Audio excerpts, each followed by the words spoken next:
cuando aparecen estos chairos resentidos, ¿sí? Envidiosos, ¿sí? Que yo los suelo llamar el club de los penes cortos. Estás jodido, güey, acéptalo. Y la neta eres pobre porque quieres.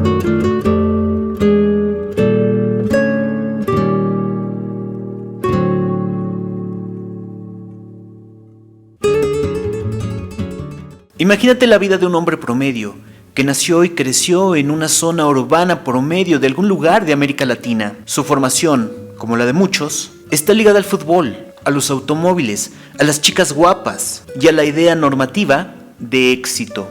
Imagina a ese hombre promedio que no tuvo acceso a libros, ni a una educación universitaria, ni a personas que le dijeran que existía otra ruta, otro camino, otros paradigmas. En fin, otras alternativas. Pero vamos por partes. El hombre crece con la idea de que a los 30 años tiene que vivir solo, en un departamento, en una zona de clase media, manejando un carro de mínimo 5 años de antigüedad y andando con una supermodelo de pasarela. Ese hombre entonces crece, estudia, se gradúa, se vuelve un licenciado en lo que sea. Al llegar a la edad adulta, se topa con una realidad que muchas veces no es capaz de ver, que no es capaz de discernir. Tiene una carrera, sí, buenísimo. Tiene un departamento pequeñito en una zona periférica de esa ciudad.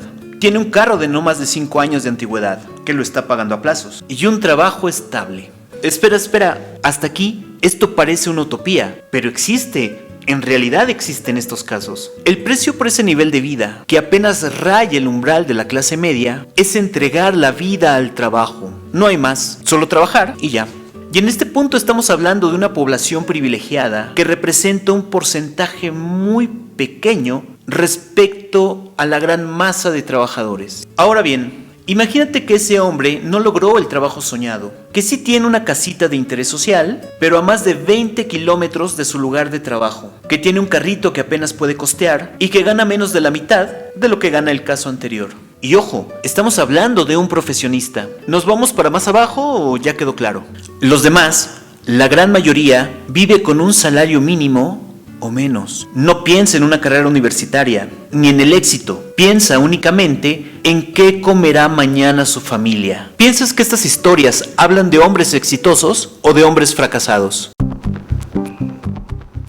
Bueno, digamos que uno de esos hombres abre el Facebook y solo ve imágenes de chicas sensuales y de hombres con carros de lujo y rodeados de belleza. Vaya, ya sabes de qué estoy hablando. Y esta idea del hombre exitoso no es nada nueva, ni surgió en las redes sociales ni nada de eso. En el siglo pasado, las televisoras te llenaban con propaganda manipuladora del hombre exitoso. Lo realmente preocupante es que hoy, en pleno 2025, con tanta información, redes sociales, oportunidades para estudiar, la 4T, bla, bla, bla, continúa el mismo discurso manipulador del hombre de éxito. Y muchos hombres de verdad se creen este discurso y le echan un chingo de ganas al trabajo y a todo para cumplir la utopía mediática del hombre de éxito. Pero realmente, un hombre promedio con una vida promedio ¿puede llegar a ser un hombre de éxito? Pienso que en algunos casos sí, pero no de manera íntegra.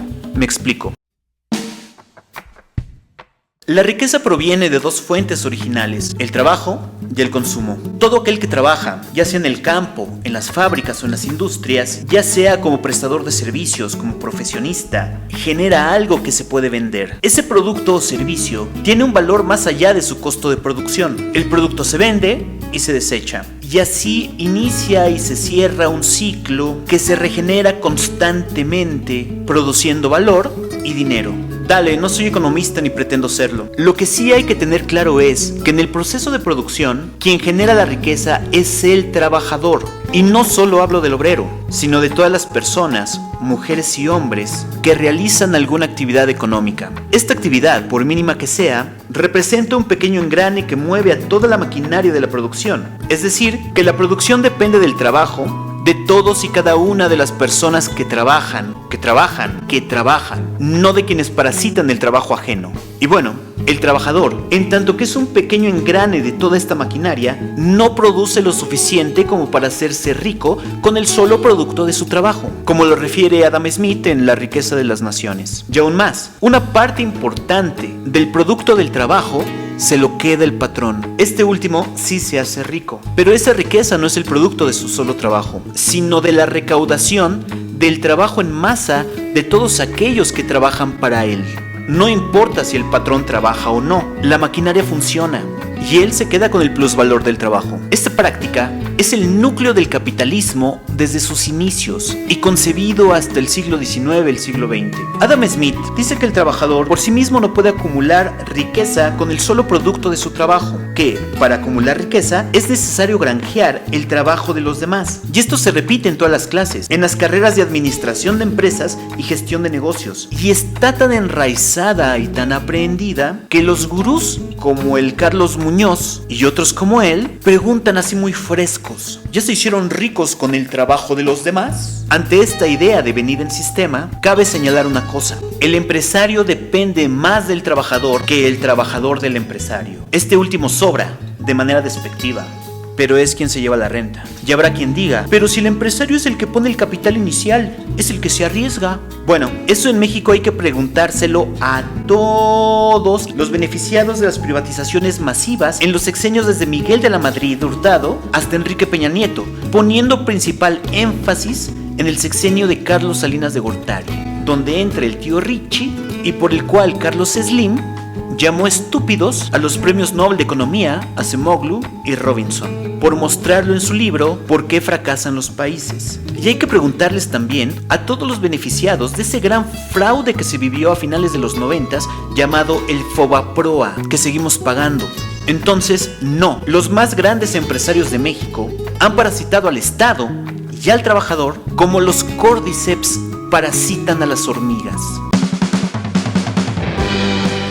Si esto lo comprendieran bien los empleados, seguramente no les temblarían las manos en exigir sus derechos. Pero aquí es donde entran los medios de comunicación, o mejor dicho, los medios de alienación. Aquí es donde la palabra éxito cobra su verdadero significado. La palabra alienación en este contexto describe cómo los medios de comunicación y la cultura de masas despojan al individuo y a la sociedad de su cultura y de su identidad. Lo despojan para inculcarles otra cultura y otra identidad, la cultura y la identidad que conviene al capital. Entonces vemos rubias con piel morena, chicos de ojo de plástico verde, ya muchos mexicanos y latinos despreciando a sus pares, casi como si mirarse en un espejo y observarse en su raíz lo sentenciara al trabajo. El mexicano de a pie, y no dudo que ocurra en todo el sur de América Latina, se ve obligado a pretender pertenecer a otros estratos sociales que lo sojuzgan y lo discriminan. Se tiene mucho miedo de mirar hacia abajo, como si fuera pecado tener un origen humilde. Se utiliza la palabra naco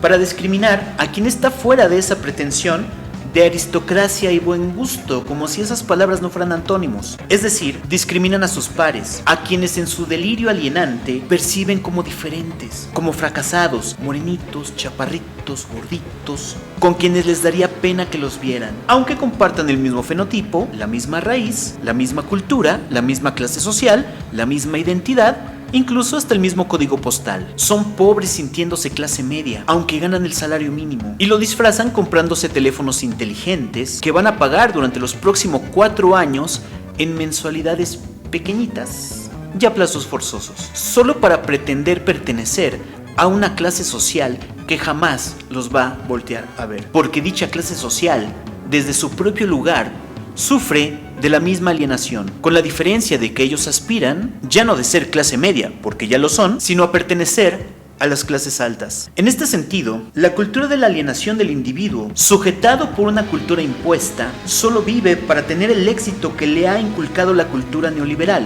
pero con la condición sistemática de que jamás lo va a alcanzar. El concepto de éxito se convierte entonces en la zanahoria que arrea al burro para que siga jalando la yunta, y el fracaso se convierte en el palo que recibirá si se detiene en su intento inasequible de alcanzarla. Y la resiliencia es la ilusión que el mismo sistema le da al burro para que no deje de tirar. Así, la alienación y el concepto de éxito y fracaso van a ser el instrumento con el cual un empleado jamás tendrá conciencia de clase, ni de su importancia vital para el desarrollo del capital, y por lo tanto va a ser sojuzgado e imposibilitado siquiera pensar en que tiene derechos, mucho menos exigirlos.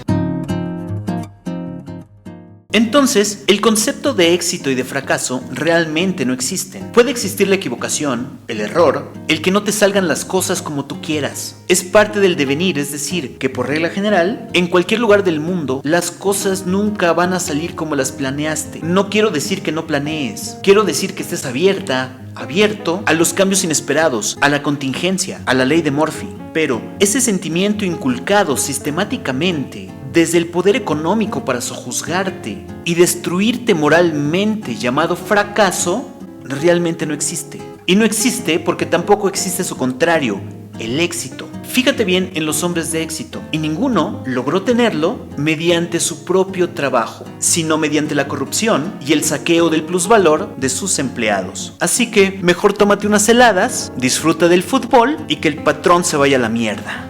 Si te gustó este video, suscríbete, dale like, comenta, miéntamela, dime marica, como muchos lo han hecho ya en videos anteriores. Me encantan esos comentarios.